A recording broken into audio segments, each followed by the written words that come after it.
కీర్తనలు 103:12. పడమటికి తూర్పు ఎంత దూరమో ఆయన మన అతిక్రమములను మనకు అంత దూరపరిచి ఉన్నాడు. పడమటికి తూర్పు ఎంత దూరం అండి? ఇన్ఫినిటీ. ఇది ఇటు అది అటు. దూరం అంటే ఇంక దానికి అవి కలవు. దూరం అనేది లేదు, ఇంకా అది ఇంపాసిబుల్. చాలా దూరం. ఆ రెండు కలవు. ఇది అటు పోతూ ఉంటుంది, ఇది ఇటు పోతూ ఉంటుంది. పోయే కొలది దూరం పెరుగుతూ ఉంటుంది కానీ తగ్గుతుందా? పెరుగుతూనే ఉంటుంది.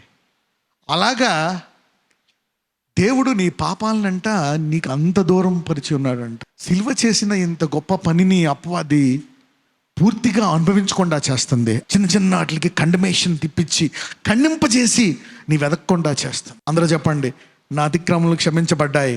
అప్పుడు పరలోకములో దూతలు ఏమంటాయో తెలుసా? నీవు ధన్యుడవు అంటాయి. నేను నీతిమంతుడిని అనండి, ధన్యుడవు అంటాయి. నిన్ను దేవుడే అంటాడు, నీవు నా కుమారుడు సిలువ ద్వారా నువ్వు నీతిమంతుడు అన్నావు కాబట్టి నువ్వెవరివి? ధన్యుడవు. You are blessed. మైకా 7:19. ఆయన మరలా మన యందు జాలిపడును, మన దోషములను అణచివేయును. వారి పాపములన్నిటినీ సముద్రపు అగాధములలో నీవు పడవేతు. ఎక్కడైనా పడేస్తే దొరుకుతాయేమో కానీ సముద్ర అగాధములో పడేస్తే దొరుకుతుందా? నీ భాష మారిపోతుంది, నీ మనసు మారిపోతుంది, అన్ని రంగాల్లో మారిపోతావు నువ్వు. Is somebody receiving this forgiveness? You are going to be dangerous to the dark kingdom today. ఎందుకంటే నీవు గనక ఈ నీతిని అంగీకరిస్తే చీకటి లోకానికి నువ్వు భయం. ఎందుకో తెలుసా? దానికి నేరారోపణ అనేదే దాని బలం.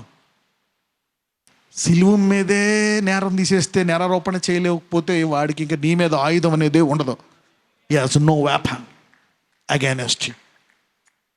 So you can rule and reign in Jesus' name.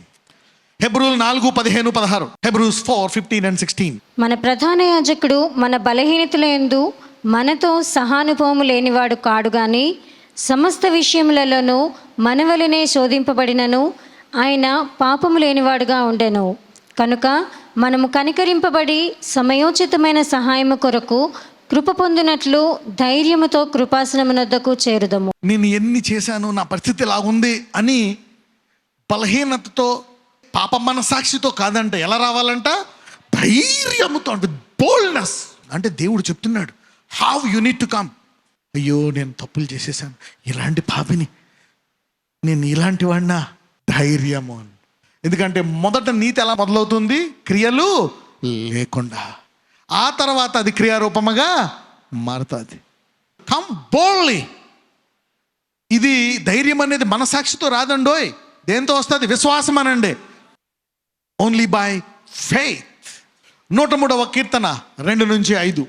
నా ప్రాణమా యెహోవాను సన్నతించుము, ఆయన చేసిన ఉపకారములలో దేనిని మరువకుము. ఆయన నీ దోషములన్నిటినీ క్షమించువాడు, నీ సంకటములన్నిటినీ కుదుర్చువాడు. ఎంతమందికి నా సమస్యలన్నీ పోవాలనుకుంటున్నారు? ఎంతమందికి నా రోగాలన్నీ పోవాలనుకుంటున్నారు? ఎంతమందికి నా బాధలన్నీ పోవాలనుకుంటారు? అది దేంతో కనెక్ట్ అయి ఉందంట?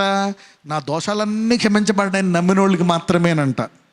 Only if you can believe that all your sins are forgiven, then all your sicknesses, problems, pains, troubles will be broken.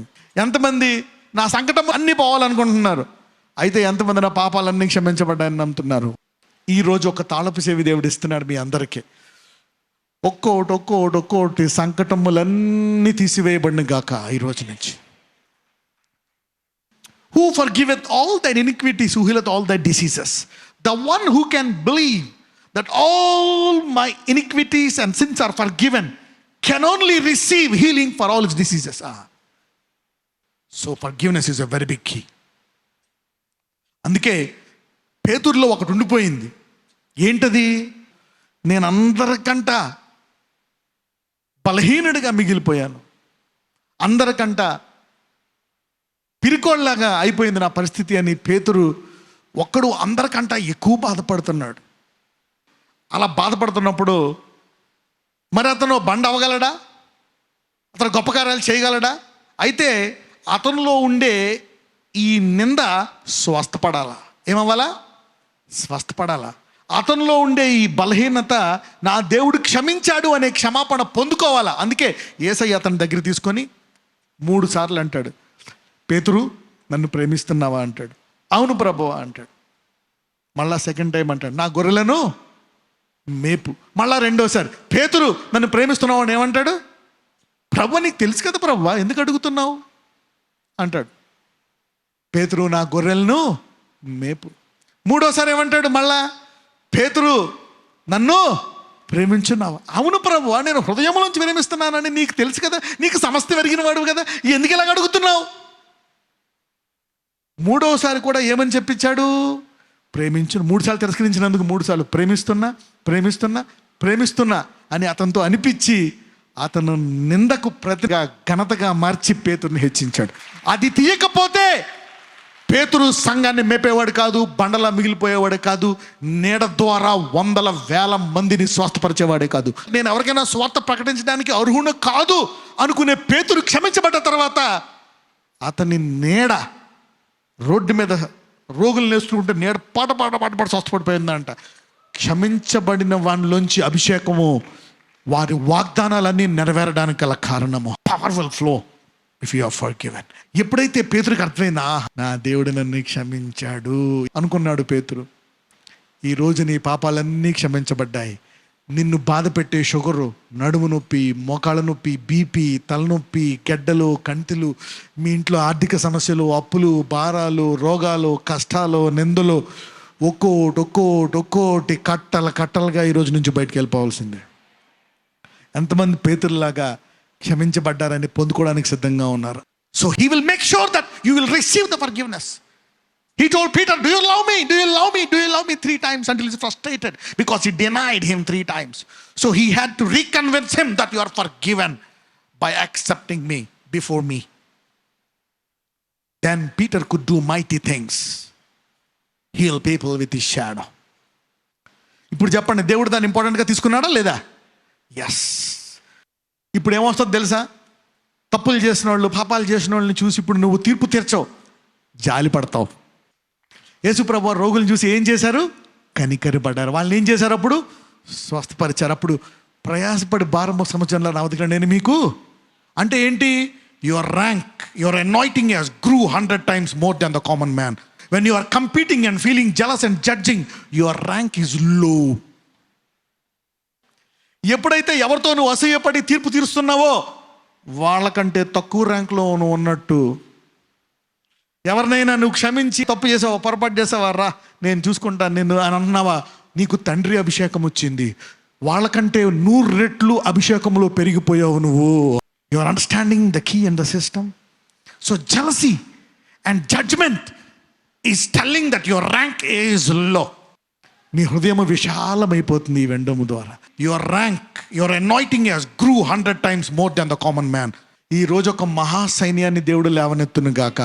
ఈ రోజు నుంచి ఆశీర్వదించబడతాను చూడు అనే రోషం పడుతుందా నీలో?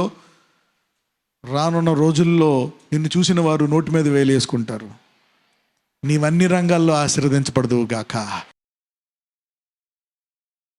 నజరేయుడైన యేసయ్యా, లార్డ్ జీసస్, ఐ ప్రొఫెసై, ప్రభువా, ఇన్ ద కమింగ్ డేస్ ప్రతి విశ్వాసి ఒక అసాధారణమైనటువంటి ఒక మనిషిగా గుర్తింపు పడబోతున్నాడయ్యా.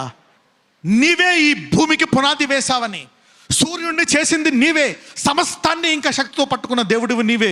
వీళ్ళు నీ బిడ్డలు, ఆ హస్తంలో వారిని చెక్కి ఉన్నావు, వాళ్ళని ఇంకా పట్టుకొని ఉన్నావని లోకము తెలియాలంటే వారిని మీరు ఈరోజు అభిషేకించండి. Bless them today, anoint them today, empower them today, release them today. ఈరోజు ఈ ప్రార్థనలోకి ఇప్పించిన వారి యొక్క స్థితిగతులను మార్చమని, విడుదల దయచేయమని, వారి ద్వారా లోకానికి వెలుగమ్మని నజరేయుడైన యేసు నామమున ప్రార్థిస్తున్నాము తండ్రి. ఆమేన్.